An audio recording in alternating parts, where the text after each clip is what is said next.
देखो बच्चों, सबसे पहला क्वेश्चन हमारे पास ये है कि मान लो हमारे पास एक हॉरिजॉन्टल सरफेस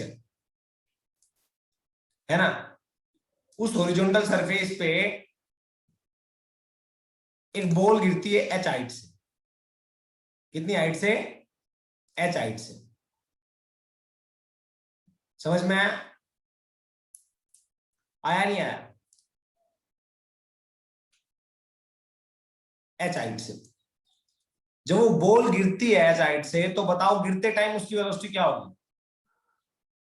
गिरते टाइम उसकी वेलोसिटी क्या होगी, जल्दी बताओ।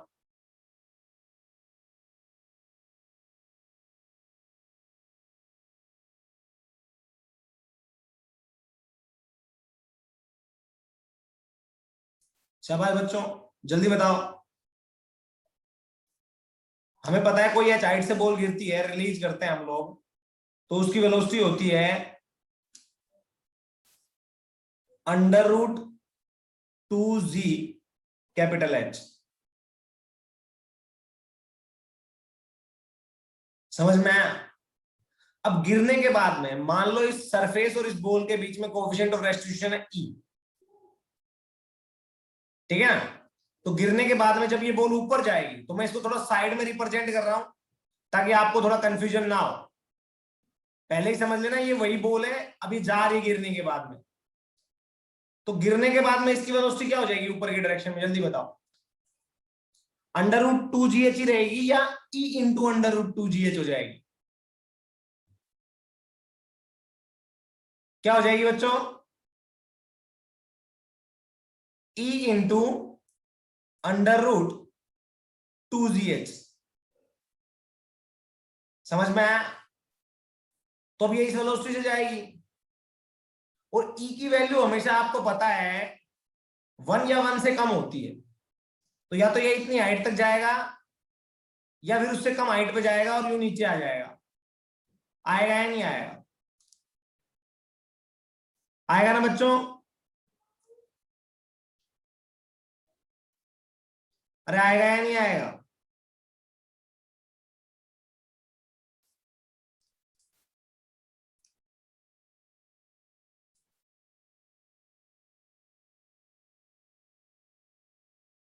आएगा।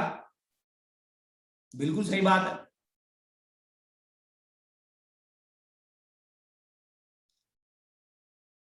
अब आएगा तो ये बॉल यहां पे नीचे आएगी।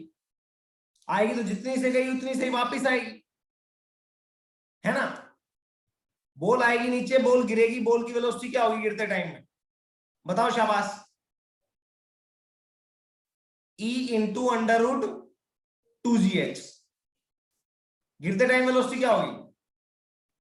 E into √2gh।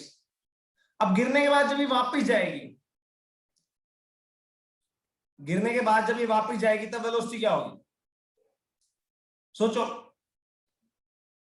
E square into √2gh। समझ में? यस। ऐसे ही ये प्रोसेस चलता रहेगा, है ना? तो आपसे बोला जाए कि पहले टाइम कितना लगेगा, पहली बार टच करने में टाइम कितना लगेगा इसको और सरफेस को? तो पहली बार में जो टाइम लगेगा वो t1 लगेगा, और that is equal to √2h/g। अरे हाँ कि ना? बोल ऊपर से छोड़ी, है ना? v = u + 80 लगा देना आप। u की वैल्यू 0, v की वैल्यू क्या है √2gh, a की वैल्यू क्या है g, t की वैल्यू आ जाएगी √2h/g। तो t1 की वैल्यू क्या आ गई √2h/g। अब सेकेंड बार जब ये यहां से छोड़ा, ये गया, और दूसरी बार जब ये वापस टकराएगी, सेकेंड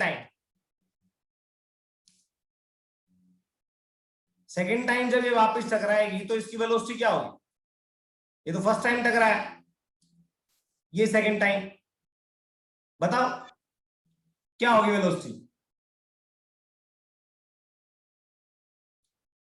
बताओ शाबाश।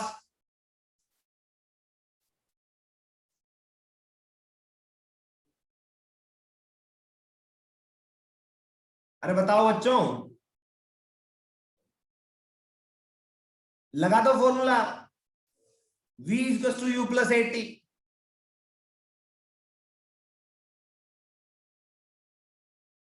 है ना?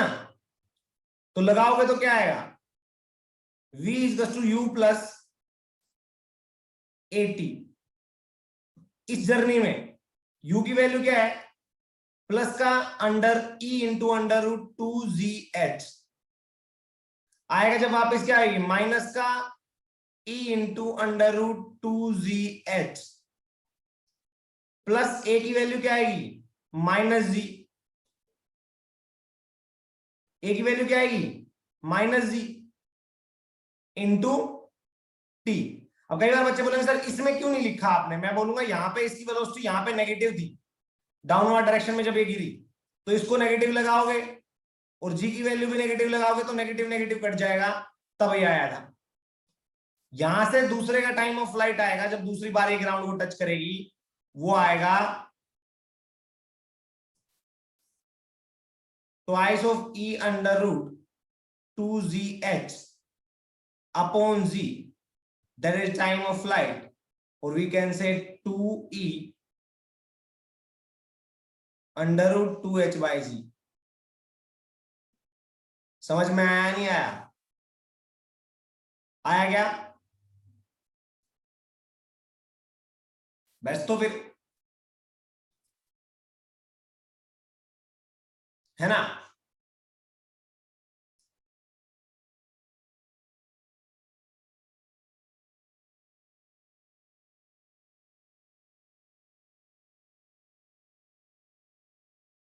ओके, तो T1 का ये आ गया, T2 का क्या आएगा, T2 की वैल्यू आएगी twice of e under root 2h by g.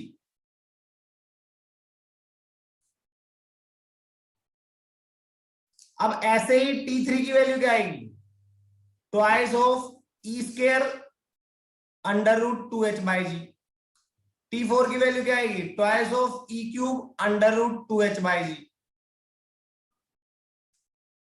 समझ में आया?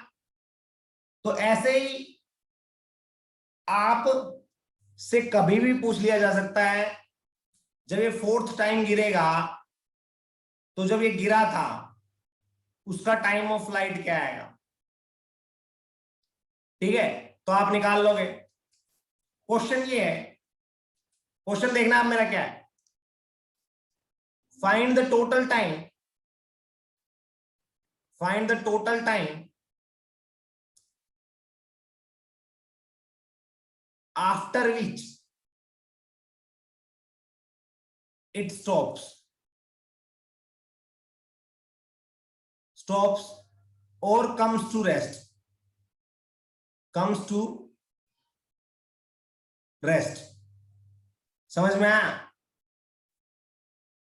आया ना? तो आप लिख दोगे T1 plus T2 plus T3 up to T infinity. समझ में आया नहीं आया?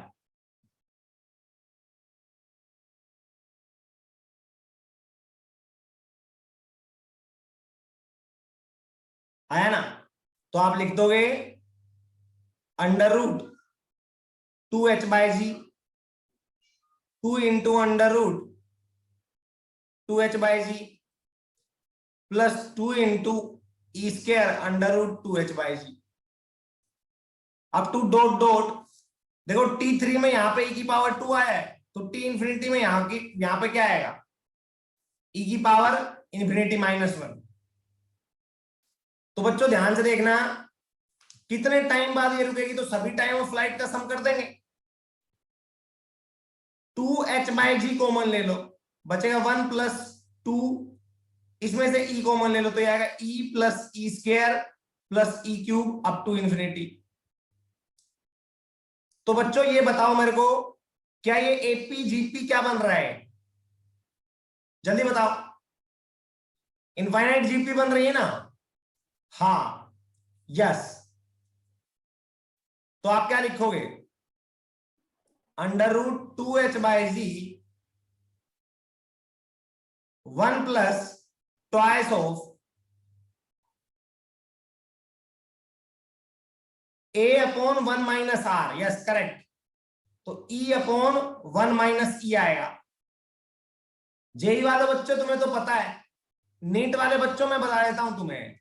इनफाइनाइट जीपी एक बार जाके और तुम्हारा फर्स्ट चैप्टर है उसमें देख लेना, नोट्स में, उसमें फॉर्मूला होता है a upon 1 minus r, infinite GP का सम। ठीक है ना। ए क्या होता है, शायद पहली टर्म का नाम होता है ना ए। अरे ए फर्स्ट टर्म होती है उसको बोलते हैं ना। हाँ, और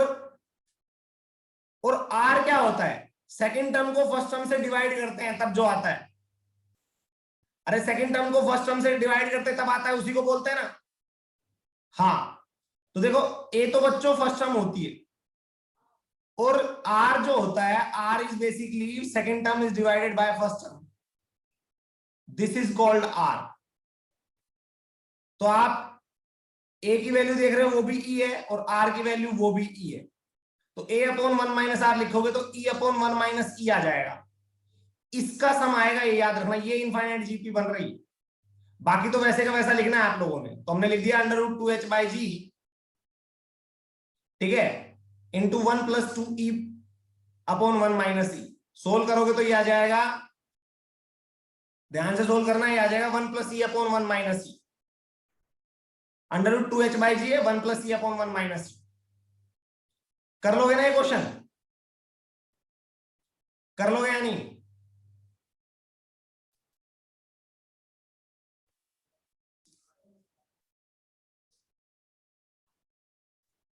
अब देखो ये पूरा मैथ्स ही है ना। कॉन्सेप्ट तो फिजिक्स का बेस लगा है, कॉन्सेप्ट कॉन्सेप्ट लगा है। आगे चलते हैं, चले आगे, आ जाओ।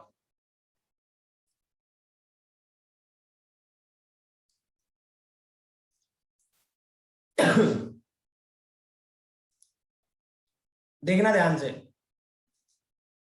मान लो हमारे पास एक हॉरिजॉन्टल सरफेस है,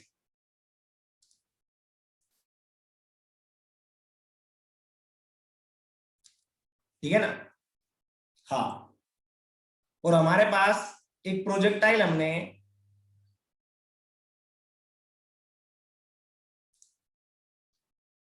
मैं बोलूंगा 37 डिग्री पे छोड़ दिया। कितने मीटर पर सेकंड से? 100 मीटर पर सेकंड से, या 10 मीटर पर सेकंड लगा लो, 10 मीटर पर सेकंड से। आपसे बोला जाए, बताओ अगर इस सरफेस और ये जो प्रोजेक्टाइल या बॉल फेंकी है, इसका कोफिशिएंट ऑफ रेस्टिट्यूशन है ई, तो बताओ सेकंड जो आपको पता है, अब इसको फेंकोगे तो ऐसे जाएगा, जाएगा या नहीं जाएगा?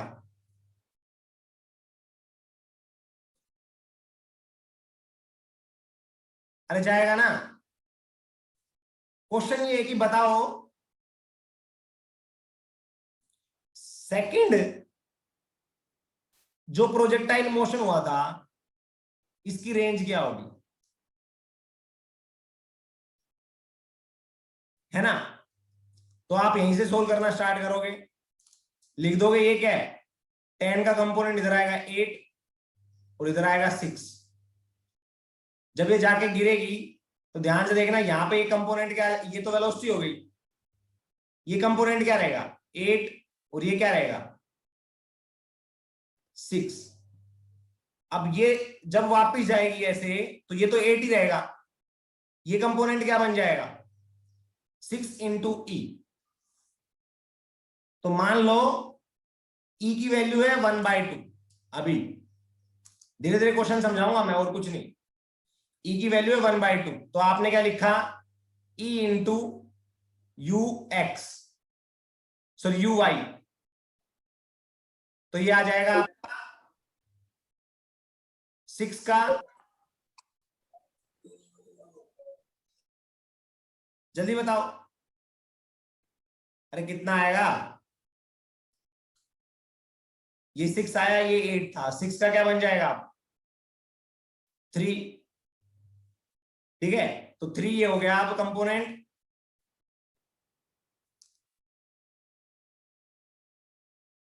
3 ये हो गया, 8 ये हो गया, है ना। अब देखो ध्यान से, रेंज क्या होती है, UX into time of flight. यहां पे सेकेंड टाइम ऑफ फ्लाइट क्या आएगा, T2, तो यूएक्स क्या है 8, T2 की वैल्यू क्या आएगी 2 UYYG, यहां पे UY क्या हो जाएगा 3 अपॉन G, G की वैल्यू क्या है 10, तो रेंज 2 का फॉर्मूला आ गया,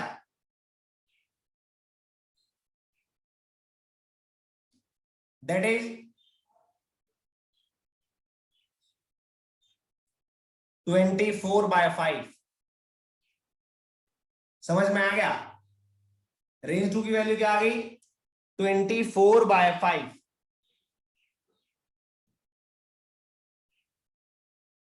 समझ में आया। अब ध्यान से देखना सभी चीजों को, फॉर्मुलेटिकली हमें कैसे करना है, वही इसको नाम दे दिया हमने क्या यूएक्स, इसको दे दिया यूआई, तो ये क्या हो गया ईयूआई और ये यूएक्स ही रहा। तो रेंज 1 का फॉर्मूला आएगा, वो आएगा u x into twice of u i by g. Range 2 का फॉर्मूला क्या आएगा, यूएक्स तो यूएक्स ही रहेगा भाई, हॉरिजॉन्टल कंपोनेंट थोड़ी चेंज होगा, केवल वर्टिकल कंपोनेंट चेंज होता है ना, जो लाइन ऑफ इंपैक्ट के अलोंग होता है, ये कंपोनेंट तो चेंज होगा नहीं, तो यूएक्स का तो यूएक्स रहेगा, यूआई का हो जाएगा ई यूआई बाई जी। रेंज 3 का फॉर्मूला क्या आएगा, ध्यान से देखना आप, ये जाएगा यहां पे गिरेगी, यहां पे गिरेगी ईयूआई से, यूएक्स तो वही रहेगा, तो रिफ्लेक्शन के बाद में ये क्या हो जाएगी ई स्क्वायर यूआई, तो रेंज 3 का फॉर्मूला आ जाएगा ux into 2 e square ui by g. मतलब 3 रेंज में यहां पे ई का स्क्वायर आया, 4 रेंज में ई की क्यूब आएगी, 5 रेंज में ई का 4 आएगा, तो मैं बोलूंगा nth रेंज में कितना आएगा, आप बोलोगे यूएक्स इंटू ट्वाइस ऑफ ई की power n-1 UI by g. समझ में आया नहीं आया बच्चों, आ रहा है क्या, आ रहा है ना, बस तो फिर क्या दिक्कत है,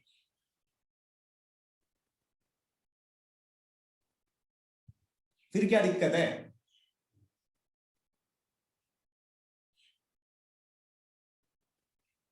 है भाई। तो ये रेंज का फॉर्मूला आ गया, जब nth रेंज का फॉर्मूला, nth कोई भी रेंज पूछे आपको ये लगाना है कि भाई फर्स्ट प्रोजेक्टाइल मोशन का रेंज का फॉर्मूला, तो यहाँ पे e की पावर क्या कर दोगे, n की वैल्यू क्या कर दोगे 1 कर दोगे, सेकंड थर्ड फोर्थ फिफ्थ, ठीक है ना। हाँ, तो ऐसे आप इन क्वेश्चन को सोल्व कर सकते हो इजीली, ठीक है बच्चों। अरे कर लोगे या नहीं, ऐसे ही अगर मैं आपसे बोलूं टाइम ऑफ फ्लाइट का क्या आएगा, तो देखो टाइम ऑफ फ्लाइट में भी यही फॉर्मूला लगना है, कुछ नहीं लगना, T1 का आएगा 2UY बाई जी, वहीं पे T2 का क्या आ जाएगा 2, T2 का देखो वेलोसिटी क्या है वर्टिकल डायरेक्शन में, E into u i by g. T3 का क्या आएगा 2 E square into u i by g. nth time उसका क्या आएगा, nth प्रोजेक्टाइल मोशन का क्या आएगा जल्दी बताओ,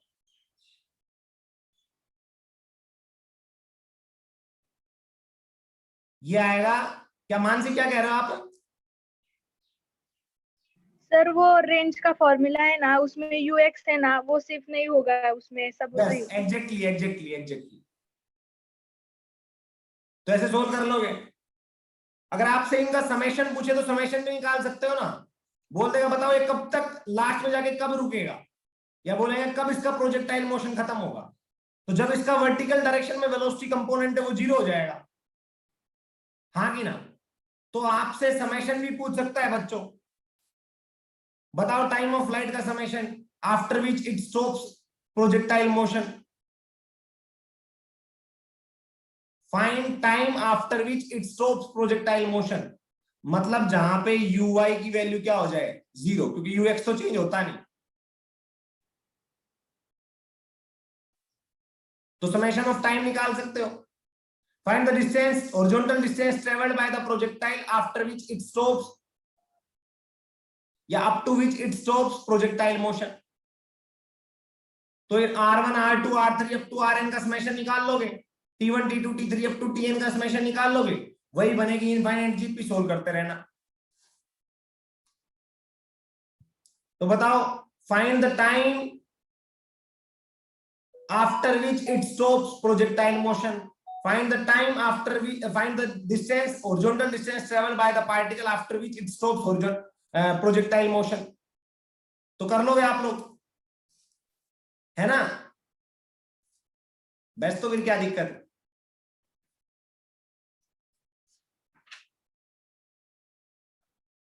ठीक है, ओके, डन। अब थोड़े क्वेश्चन कर लेते हैं, आ जाओ।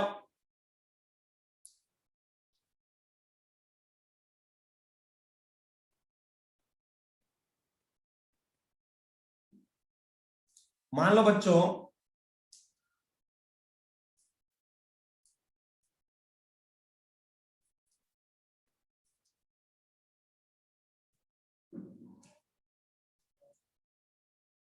ये हमारे पास हॉरिजॉन्टल सरफेस है, ये दीवार है,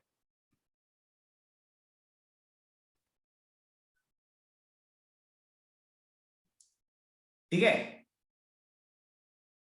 हाँ, अब इस दीवार पे हम एक बॉल फेंकते हैं 53 डिग्री एंगल पे और 50 मीटर पर सेकंड वेलोसिटी से।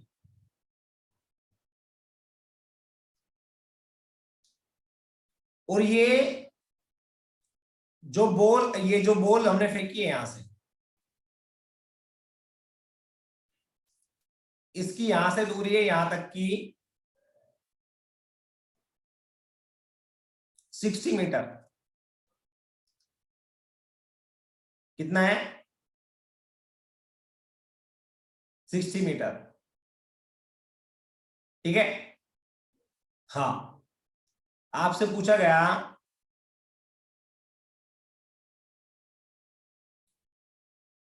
कि if a ball is projected at an angle 53 degree with a speed of 50 meter per second towards a wall which is at a distance 60 meter horizontal away from the point of projection, if the coefficient of restitution between ball and wall E is equals to 1/2, then find the distance of the point where the ball will strike after colliding with wall. Find the distance from wall where the ball will collide, where the ball will collide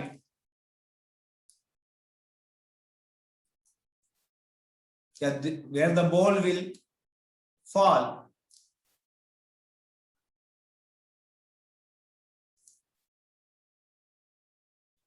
after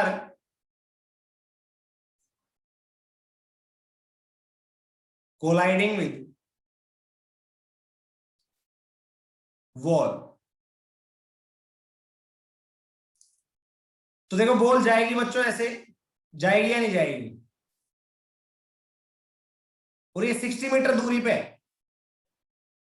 कितने metre दूरी पे? 60 metre दूरी पे। तो सबसे पहले तो आप निकालोगे टाइम ऑफ फ्लाइट। पहला क्वेश्चन ये नहीं, ये दूसरा है। पहला ये क्वेश्चन है find time of flight.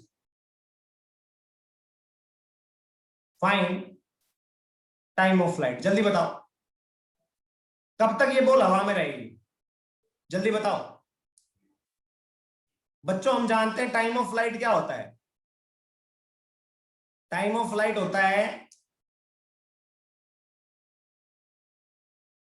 2uy/z। अब आप मेरे से बताना कि एक प्रोजेक्टाइल का होता है, ये तो सर 2uy/z, ये तो एक प्रोजेक्टाइल का होता है ना। तो हम बोलेंगे देखते हैं यहां पे प्रोजेक्टाइल की तरह बिहेव करेगा या नहीं। हमने इसको छोड़ा, basically time of flight projectile का वाई कंपोनेंट पे डिपेंड करता है। तो यहां पे इसका कोई वाई कंपोनेंट होगा uy, that is I think 40, ux that is I think 30, है ना। अब बताओ बच्चों, यहां से यहां तक बोल गई, जस्ट कोलिजन के टाइम में, जस्ट कोलिजन के टाइम में पूछ रहा हूं मैं, याद रखना। क्या बोल के वाई कंपोनेंट पे कोई इफेक्ट पड़ेगा? बोल के वाई कंपोनेंट पे कोई इफेक्ट पड़ेगा क्या? नहीं ना, केवल और केवल एक्स कंपोनेंट चेंज होगा तो वाई तो वही रहेगा जो यहां पे होना चाहिए था एग्जैक्टली। अगर ये वॉल नहीं होती, जब जो होना चाहिए था वही कंपोनेंट रहेगा। समझ में आया? अच्छी बात है। तो हमने टाइम ऑफ फ्लाइट निकाला, हमने पता किया कि सर वाई कंपोनेंट तो चेंज होता नहीं, और वाई कंपोनेंट के ऊपर ही क्या डिपेंड करता है? Time of flight. तो याद रखना, ये उतना ही टाइम लेगा हवा में रहने के लिए जितना कि एक प्रोजेक्टाइल लेता है। Path of the motion change हो जाएगा, बट कभी भी टाइम ऑफ फ्लाइट चेंज नहीं होगा। ये हो जाएगा 8 सेकेंड। समझ में आया? अब 8 सेकेंड हो गया, तो आपको पता है पार्टिकल कितनी देर बाद कोलाइड करेगा? Find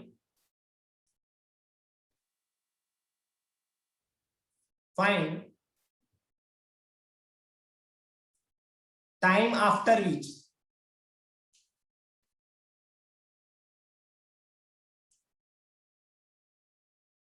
ball will collide to wall।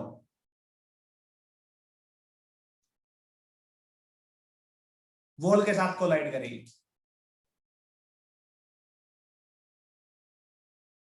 तो आप देखोगे हॉरिजॉन्टल कंपोनेंट कितना है 30, डिस्टेंस कितनी है 60। तो आप बताओगे t1 टाइम पे कोलाइड करेगी, दैट इज ux इनटू,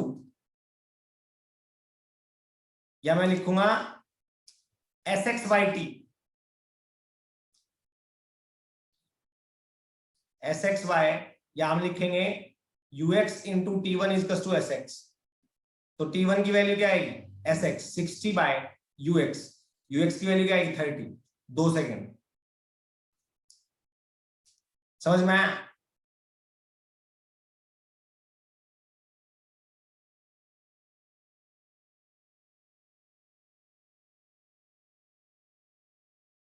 समझ में आया नहीं आया?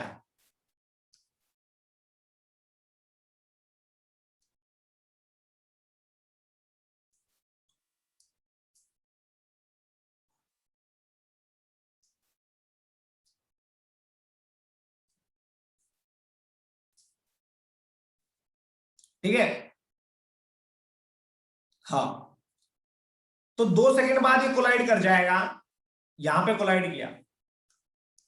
तो बच्चों जब कोलाइड करेगा तो यहां पे कोलाइड करते टाइम भी इसकी वेलोसिटी, यहां पे हॉरिजॉन्टल वेलोसिटी तो 30 मीटर पर सेकंड रहेगी, हाँ कि ना। वर्टिकल वेलोसिटी क्या रहेगी, उससे कोई लेना देना नहीं, क्योंकि वो चेंज ही नहीं होती। अरे कोलिजन की वजह से वो चेंज नहीं होती ना, वैसे तो चेंज हो रही है, बट कोलिजन की वजह से वो चेंज नहीं होती। फिर भी अगर किसी को लगता है कि मेरे को कैलकुलेट करनी है, तो मैं लिख दूंगा vy is to ui minus g into t. तो vy की वैल्यू आ जाएगी, यहाँ पे ui की वैल्यू थी 40 माइनस 10 इंटू टी की वैल्यू 2 सेकेंड। तो आप पुट करोगे तो ये आ जाएगा आपका 20 metre per second.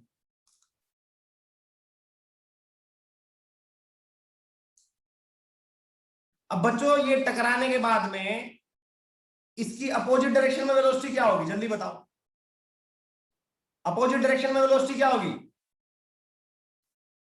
e into v, e into u x, हाँ कि ना।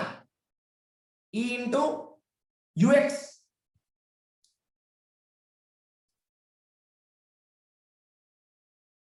होगी या नहीं होगी? तो आप लिखोगे ई की वैल्यू 1/2 इंटू यूएक्स की वैल्यू 30, मतलब 15 मीटर पर सेकेंड।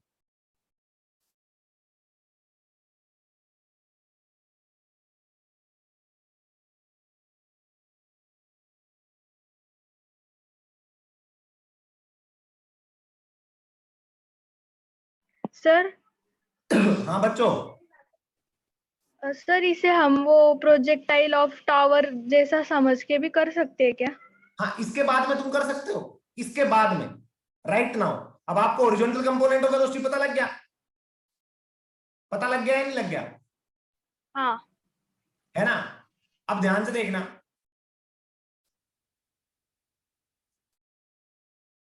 और समझना चीजों को। ये कंपोनेंट तो 20 है और ये कितना है? 40, सॉरी 15। तो नेट वेलोसिटी की डायरेक्शन किधर आएगी? इधर आएगी। आएगी या नहीं आएगी? और ऐसे जाएगा आगे, जाएगा ना? हाँ, पर कितने टाइम तक जाएगा? कितने टाइम तक जाएगा सर? कितने टाइम तक जाएगा आफ्टर कोलिजन, जल्दी बताओ। हम बोलेंगे T1 प्लस T2। ये T1 मान लो और ये वापस गिरेगा वो T2। तो हम बोलेंगे T1 plus T2 is to time of flight. T1 की value 2 second, time of flight की वैल्यू 8 सेकेंड, तो T2 की वैल्यू क्या आएगी? 6 सेकेंड आएगी ना? हाँ बिल्कुल। क्या हॉरिजॉन्टल कंपोनेंट इसको हॉरिजॉन्टल डिस्टेंस ट्रेवल कराएगा? हाँ, वो भी बिल्कुल, है ना? हाँ, तो हम लिखेंगे that is ux into T2, this is equals to 15 into 6, this is equals to 90 metre. तो हम बोल देंगे after colliding with the wall, the ball will strikes the ground at a distance 90 meter away from the wall। समझ में आया नहीं आया?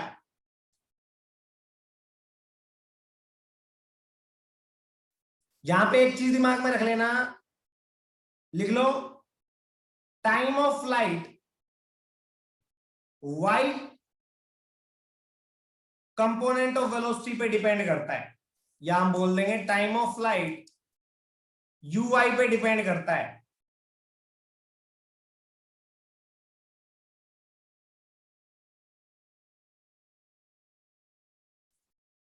And while collision सिर्फ ux चेंज होता है।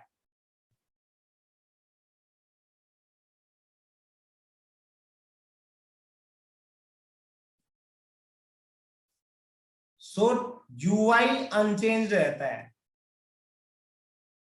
Unchanged. It implies time of flight भी क्या रहेगा? अनचेंज। समझ में आया? आया नहीं आया? ये लाइनें लिख लो बच्चों, ये लाइनें लिख लो, ठीक है? हाँ, अब मैं ऐसा ही क्वेश्चन आपको एक दूंगा, आप लोगों ने सोल्व करना है, वो करोगे क्या? आ जाओ।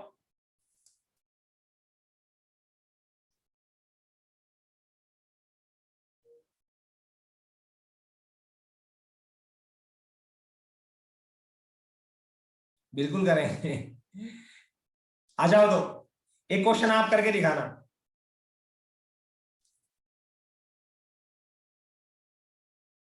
बच्चों एक बार दोबारा मीटिंग ज्वाइन करें, कम टाइम बचा है, पता नहीं क्वेश्चन कर पाओगे आप लोग या नहीं, डायग्राम बना के फिर मैं परेशान होऊंगा। आ जाओ तो शाबाश, ये क्वेश्चन ट्राई करना। ठीक है।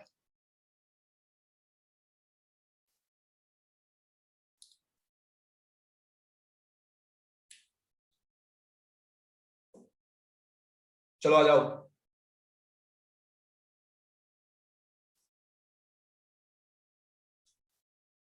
एक बॉल है,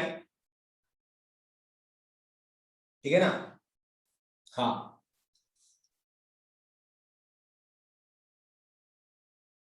हमने वो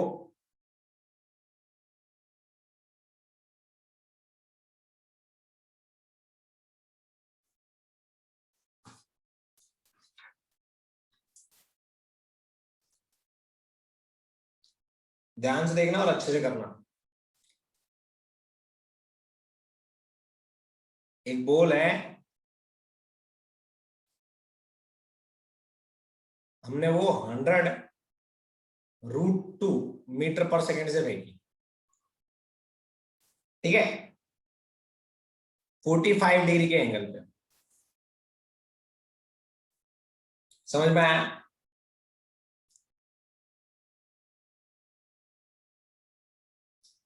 और वो जो वॉल है उसका और बॉल का कोएफिशिएंट ऑफ रेस्टिट्यूशन है 1/4।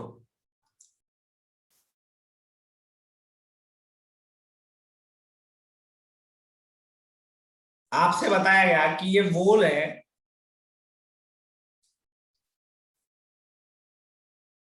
उससे बॉल की दूरी है हॉरिजॉन्टल 100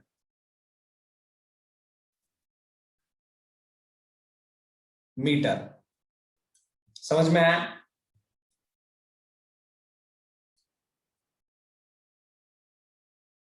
आया समझ में? हाँ, क्वेश्चन क्या है वो ध्यान से देखना। क्वेश्चन ये है, number 1, find time of flight. Number 2, find time when it collide with the wall।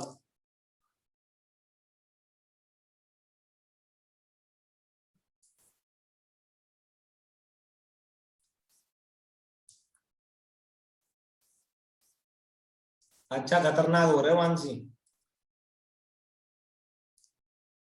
ठीक है। और थर्ड क्वेश्चन, फाइंड आर या distance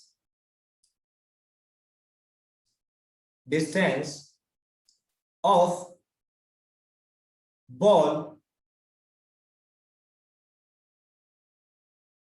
find distance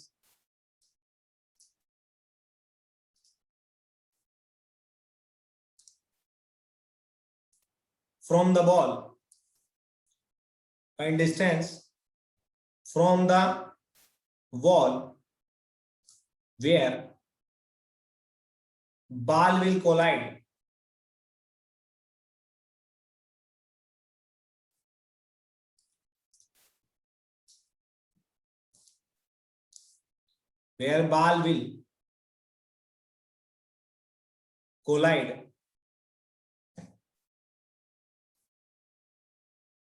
the ground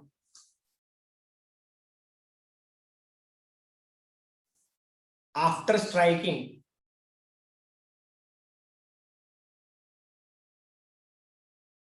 to wall।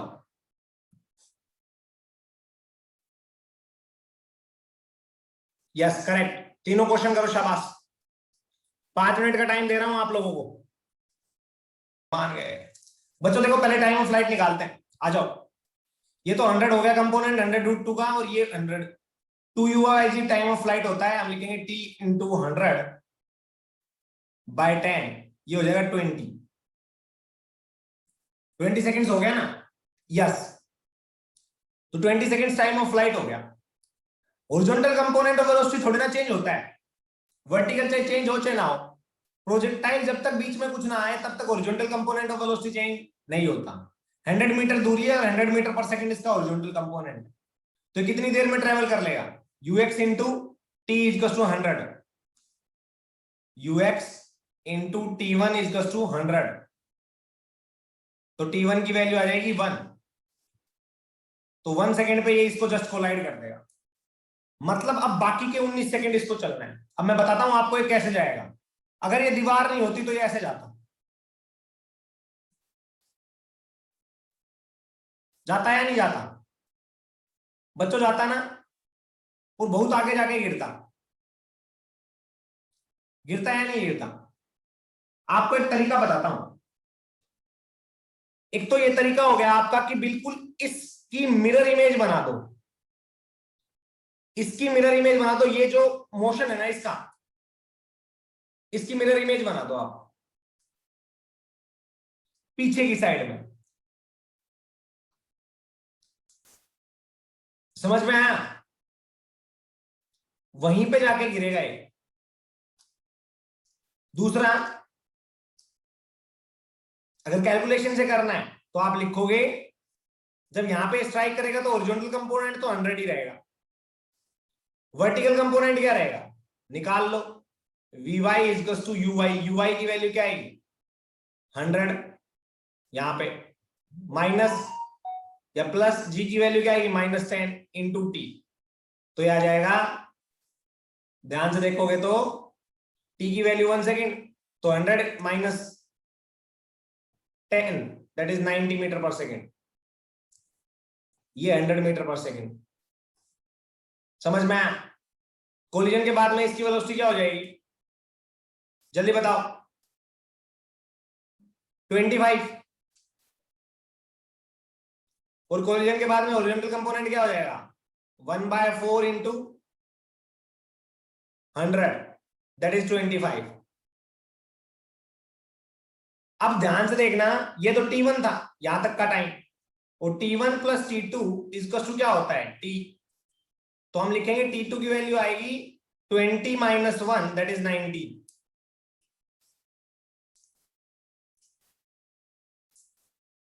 समझ में आया?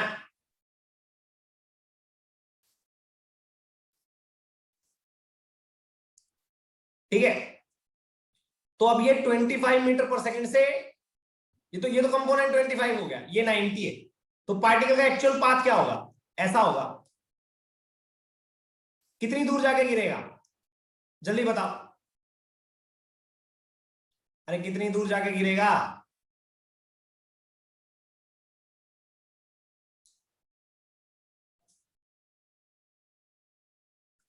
तो ये जहां पे भी जाके गिरे, मैं इसको ऐसे बना देता हूं अभी, तो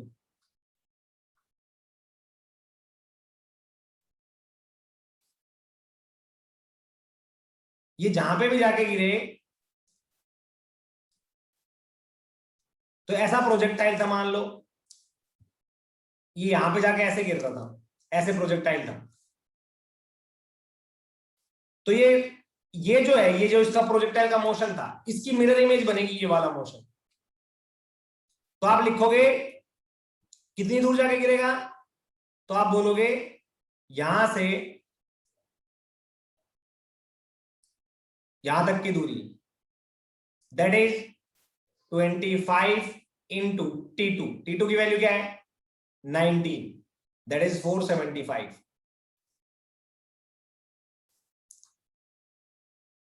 समझ में आया ना?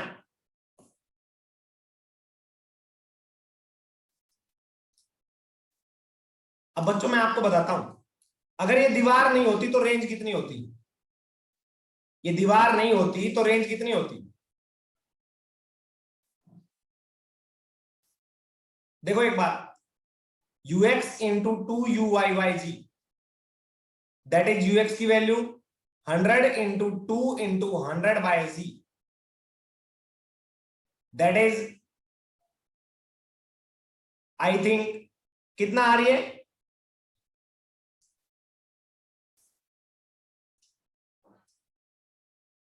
अरे कितना आ रही है,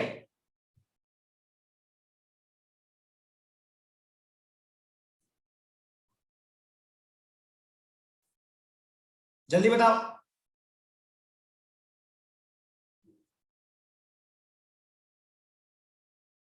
2000।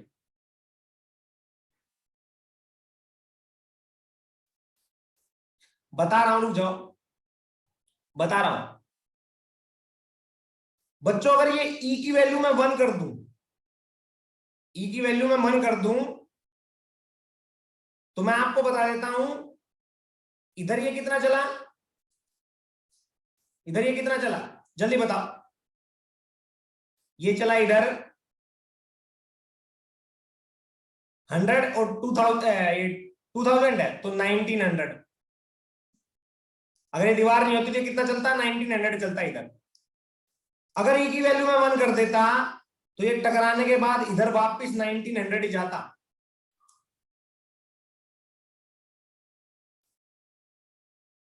अगर ये, फिर से बता रहा हूं, तुमने सोल्व कर लिया, 475 आंसर आ गया। अगर मैं ई की वैल्यू 1 कर देता, अगर मैं ई की वैल्यू 1 कर देता तो क्या आंसर आता वो देखते हैं। अभी इसको तो इतना ही छोड़ो, इसको तो इतना ही छोड़ो, छोड़ो, कोई ई की वैल्यू 1 नहीं है, जो आंसर हमारा आ गया वही आ गया। इसको भी भूल जाओ अभी कुछ टाइम के लिए, ठीक है। आपका आंसर आ गया ना, हाँ। चलो आ जाओ, एक क्वेश्चन और करो। सेम क्वेश्चन है, सेम क्वेश्चन, बस ई की वैल्यू 1 कर दी मैंने।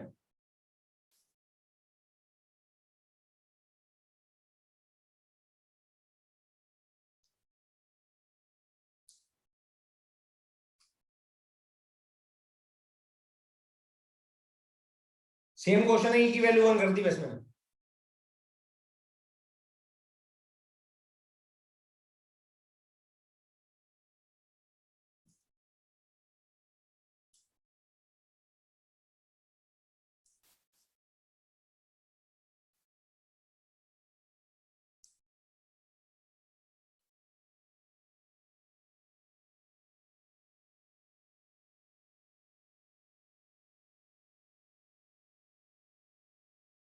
कुछ चीजें वैसे ही लिख रहा हूं तुम्हारी हेल्प के लिए।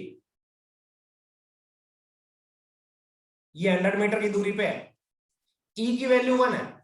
अब आपसे सेम वही क्वेश्चन पूछेंगे।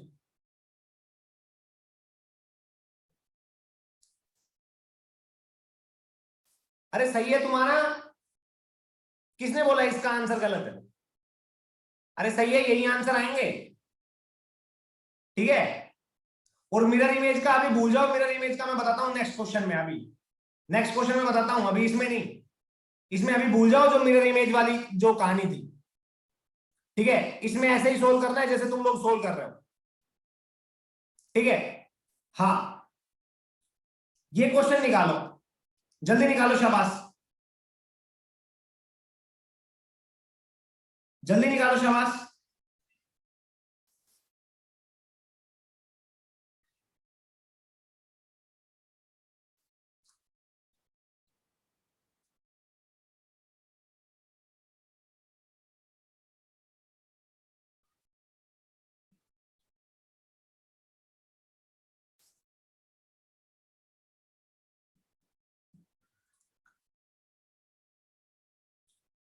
वही पीछे वाले same question. Time of flight तो आपने निकाल लिया था। Second, find time when it will collide the wall. Time when it collide the wall.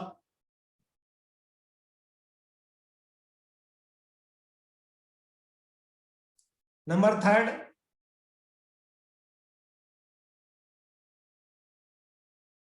Number third,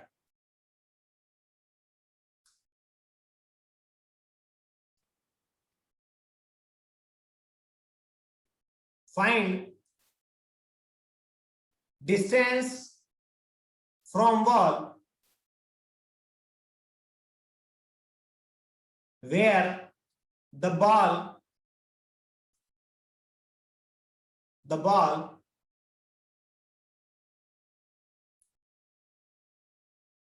will fall after striking to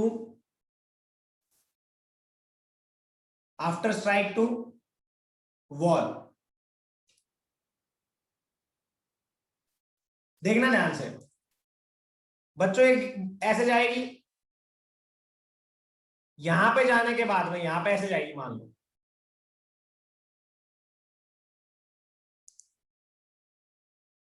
ठीक है ना। यहां पे जाते ही इसका हॉरिजॉन्टल कंपोनेंट क्या रहेगा, वही 100। वर्टिकल कंपोनेंट क्या हो जाएगा, vy is to u Y minus g into T. जी की वैल्यू मैंने पहले माइनस कर दी, अदरवाइज ऐसे लिख सकते हो a इंटू टी। तो vy की वैल्यू हो जाएगी 100 प्लस माइनस का 10 इंटू टी। तो आप देखो ये कब स्ट्राइक करेगा, हॉरिजॉन्टल कंपोनेंट चेंज होता नहीं। पहले तो टाइम ऑफ फ्लाइट निकालते, सारी चीजें छोड़ो, टाइम ऑफ फ्लाइट देखो। टाइम ऑफ फ्लाइट आएगा टी यू वाई बाय जी, 20 सेकेंड। पहला क्लियर। दूसरा, जब ये स्ट्राइक करेगा वॉल पे तो कितने टाइम बाद करेगा, तो आप लिखोगे T1 is to time when it will strike the wall. तो 100 से आ रहा है 100 मीटर दूरी पे, तो कितना 1 सेकंड के बाद स्ट्राइक कर देगा। अब ध्यान से देखना, ये वर्टिकल कंपोनेंट क्या है, वर्टिकल कंपोनेंट है 90 metre per second, horizontal component 100 metre per second. समझ में आया? हाँ। तो वॉल के साथ स्ट्राइक करने के बाद E की वैल्यू 1 है, तो ये क्या बन जाएगा 100 ही। ये 100 ये 90, तो रिजल्टेंट क्या बनेगा ऐसे, अरे बनेगा ना। हाँ, तो पार्टिकल ऐसे जाएगा और आगे जाके गिरेगा। कितनी दूरी पे देखते हैं, T1 plus T2 is to 20। T1 की वैल्यू 1, T2 की वैल्यू निकालेंगे, T2 की वैल्यू क्या आएगी 19 सेकेंड। समझ में आया? हाँ। तो आप ध्यान से देखोगे तो यहां से यहां तक की दूरी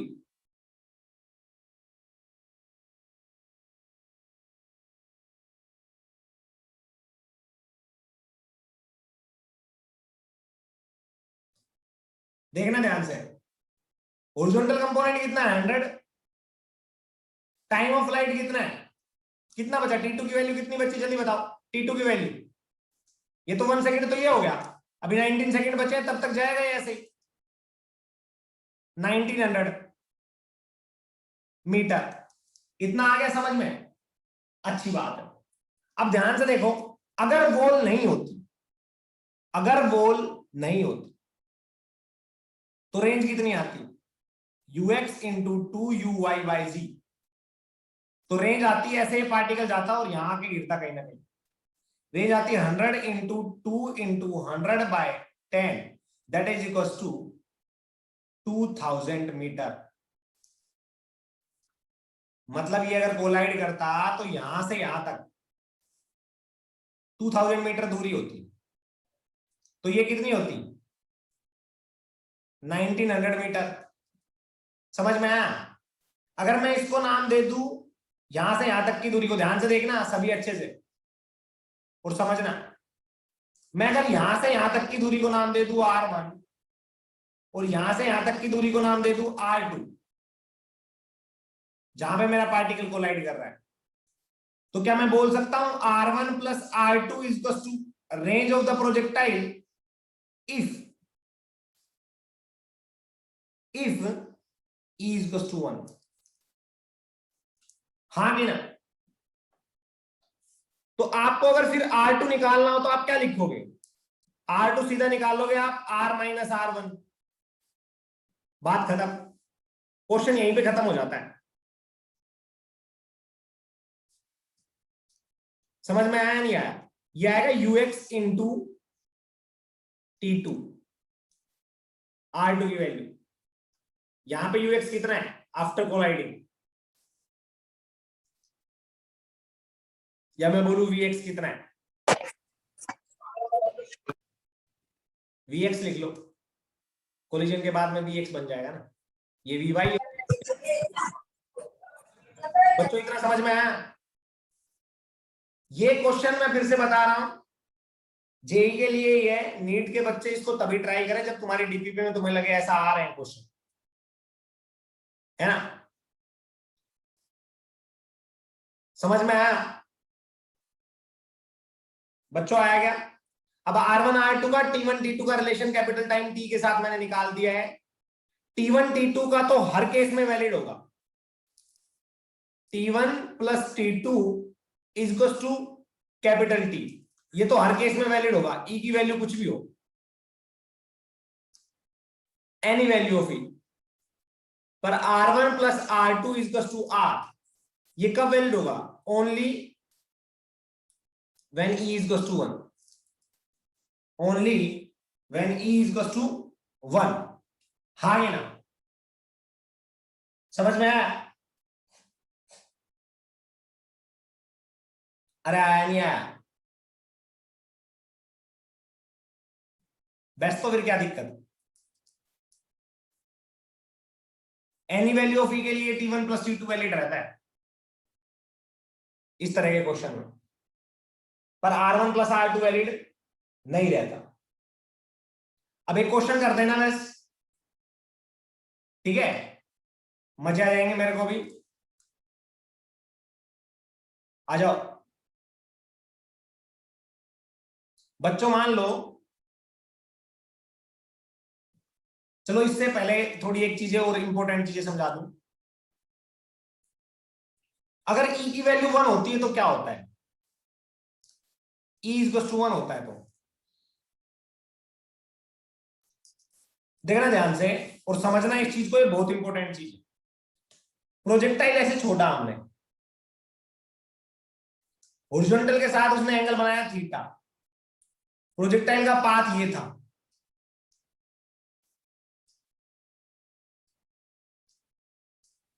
ठीक है ना? आपसे कोई दीवार दे दी जाए, ऐसे बोल दिया जाए इसी वेलोसिटी से और इसी एंगल से हमने प्रोजेक्टाइल फेंका, थीटा यू, ये भी थीटा और यू। आपसे बोला जाए कि पाथ बताओ कैसा होगा, पाथ बताओ कैसा होगा, तो ये पहले इस पे स्ट्राइक करेगा, है ना? फिर इस पे करेगा, फिर इस पे करेगा, फिर कहीं इस पे करेगा। तो पाथ कैसे निकालना है मैं बताता हूं। मान लो इसके बीच में, दोनों के बीच की दूरी है x, तो आप रेंज को x पार्ट में डिवाइड कर लो, x x x metre, x metre, ये बचा मान लो कुछ भी, r माइनस ये कितना बचेगा फिर, 1 2 3 4, r माइनस 4x बचेगा ना। मान लो x से छोटा है कोई पार्ट, तो मैं इसको लिख दूंगा r माइनस 4x।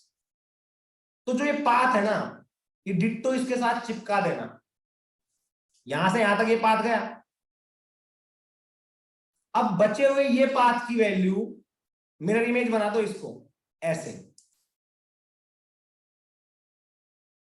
ठीक है? फिर यहां पे आ गए, अब मिरर इमेज इसकी बना दो, फिर मिरर इमेज इसकी बना दो इस पे टकराने के बाद में, फिर इसकी बना दो। तो पार्टिकल फाइनली कहां पे आके गिरेगा वो ऐसे डिसाइड होगा। समझ में आया नहीं आया? आया ना? तो कई बार पूछ लेता है कि हमने पार्टिकल ऐसे फेंका, उसके बीच की दूरी ये थी, तो बताओ फाइनली वो यहां से, ओरिजिन से या पॉइंट ऑफ प्रोजेक्शन से कहां पे आके गिरेगा, तो आप बोल दोगे यहां पे आके गिरेगा, बात खत्म। तो क्वेश्चन ऐसा भी पूछ लिया जाए तो आपको घबराना नहीं है, आपको खेल पता होना चाहिए। आप खिलाड़ी हो, मैं गारंटी लेता हूं आप कर लोगे।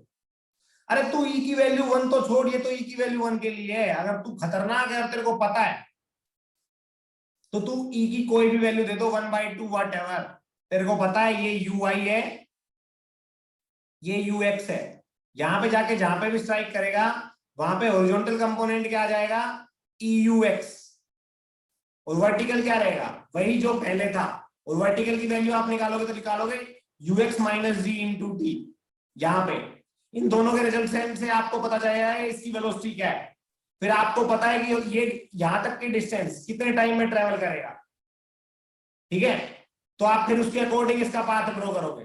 फिर आप वर्टिकल से डिसाइड करोगे कि ये अभी इतनी हाइट पे है, इतने टाइम बाद ये कितनी हाइट पे चला जाएगा, वहां पे इसका आप रिजल्टेंट पाथ डिसाइड करोगे। समझ में आया? अरे यहाँ पे आपको एक्स और वाई कोऑर्डिनेट पता है ना, तो क्या टी टाइम बाद जब ये यहाँ पे पहुंचेगा तो उसके एक्स और वाई कोऑर्डिनेट आपको पता लग जाएंगे? बच्चों यहां पे आपको एक्स और वाई कोऑर्डिनेट पता है? पता है या नहीं पता है? आफ्टर टाइम टी आपको पता चलेगा कि ये इस दीवार पे कब कोलाइड करेगा, तो आप लिखोगे इस दीवार की डिस्टेंस है एक्स, तो आप लिखोगे x by e into u x. इतने टाइम बाद ये दीवार पे वापस कोलाइड करेगा, तो आप बोलोगे इतने टाइम बाद वर्टिकल कंपोनेंट की वजह से वर्टिकल कोऑर्डिनेट क्या हो जाएगा? इतने टाइम बाद वर्टिकल वाई कोऑर्डिनेट क्या हो जाएगा? मान लो वाई कोऑर्डिनेट ये हो जाता है रामलाल, तो आप इसका पाथ ऐसे बना दोगे, हाँ कि ना? ये हो जाता है तो आप इसका पाथ ये ना बना के आप ऐसा बना दोगे। मान लो ये कोऑर्डिनेट हो जाता है तो आप ऐसा बना दोगे। समझ में आया? इसके बाद में आपको पता लग जाएगा वर्टिकल कंपोनेंट क्या है, हॉरिजॉन्टल क्या है। ये डाउनवर्ड लूं या वर्टिकल इधर लूं, वो तो डिपेंड करेगा, है ना? यहां पे ये वेलोसिटी हो जाएगी ई स्क्वायर यू एक्स। ये आप वैसे निकाल लोगे v y is to u y plus minus g into t, ठीक है ना? और फिर बनाते चलोगे। अरे कॉन्सेप्ट वही है,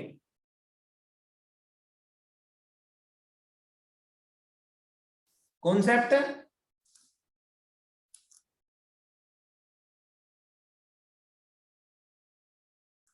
वही, कैलकुलेशन नहीं। यस कॉन्सेप्ट वही, सोच नहीं है। अच्छा, वो तो मैं बनाता रहता हूँ, डायलॉग चेंज करता रहता है। कॉन्सेप्ट वही, कैलकुलेशन नहीं बस, या सोच नहीं, ठीक है ना? Yes correct. करते रहोगे या नहीं करते रहोगे? आ जाओ तो ऐसा ये क्वेश्चन ट्राई कर दो, या घर के लिए दूं? चलो घर के लिए देता हूं। नहीं यार छोड़ो, पर इसको यहीं पे कर लो, पता नहीं होगा या नहीं होगा घर पे, फिर मजे करोगे तुम आराम से घर पे जाके।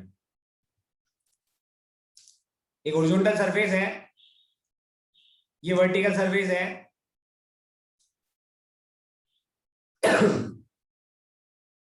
ठीक है, एक पार्टिकल है, हमने अल्फा एंगल पे फेंका, कितनी वेलोसिटी से? √2 या मैं बोलूं √GH वेलोसिटी से फेंका अल्फा एंगल पे। बताओ ई की वैल्यू क्या होगी सो दैट पार्टिकल ऐसे जाए और वापस यहां पे वैसे आए और यहीं पे आके गिरे, वापस पॉइंट ऑफ प्रोजेक्शन पे आके गिरे। तो बताओ ई की वैल्यू क्या होगी? तो आप क्या करोगे, इसको लिखोगे ux is to u cos alpha u sine alpha. समझ में आया? T1 इज टू क्या आएगा? मान लो इसके और इसके बीच की दूरी है d, तो आप क्या लिखोगे? d अपॉन T1 की वैल्यू देखो, d अपॉन इसको मैं मान लेता हूं u, तो लिखेंगे u कोस अल्फा, ठीक है ना? तो T2 की वैल्यू क्या आएगी? टकराने के बाद ये वेलोसिटी क्या हो जाएगी? Horizontal component E into u, और we can say E into u cos alpha, हाँ कि ना? अरे कंपोनेंट यू कोस अल्फा होगा ना, टकराने के बाद ये क्या हो जाएगा? E into u cos alpha. तो T2 की वैल्यू क्या हो जाएगी वापिस आएगा? तो D upon E into u cos alpha. अब आप लिख दोगे T1 plus T2 is equal to T1 plus T2 is equal to capital T, तो लिख दोगे T की वैल्यू क्या है? कैपिटल T की वैल्यू जल्दी बताओ, कैपिटल T की वैल्यू कहां से आएगी? अरे आप जानते हो 2u sine alpha by ji, T1 की d by u cos alpha, T2 की d by e into u cos alpha. Solve करोगे आगे चलोगे, ध्यान से देखना। जब इसको सोल्व करोगे तो देखो डी और यू कोस अल्फा कॉमन निकाल लो, d upon u cos alpha, e plus 1 upon e into 2u sine alpha by g, है ना। हाँ, तो आप लिख दोगे इसको e plus 1 upon e is to 2u sine alpha cos alpha और u का u स्क्वायर बाय z, और ये आ जाएगा d। समझ में आया? अरे आया नहीं आया? अब यहां पे आ जाएगा 1 plus 1 by e 2u sine alpha 2u sine alpha cos alpha, तो ये फॉर्मूला बन जाएगा sine 2 alpha.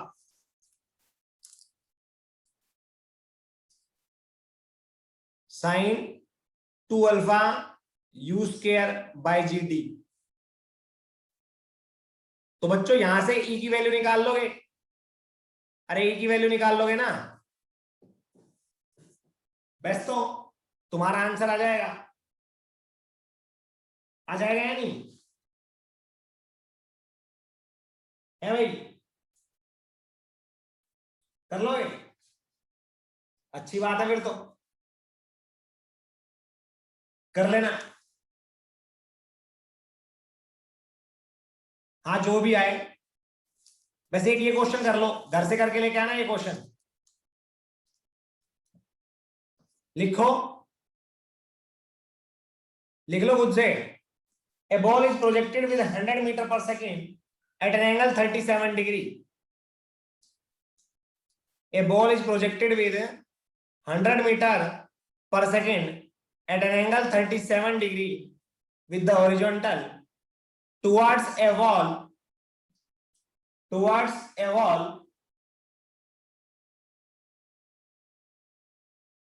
it strikes the wall at t is equals to after t is equals to 8 seconds.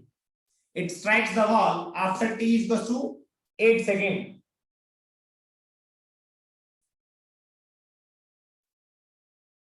If the coefficient of restitution between ball and the ball is 1/4, calculate distance of ball. Calculate distance of ball from the wall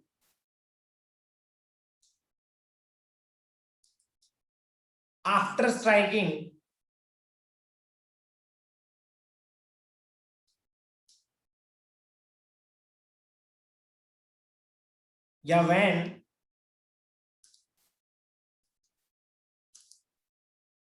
when it strike to the ground.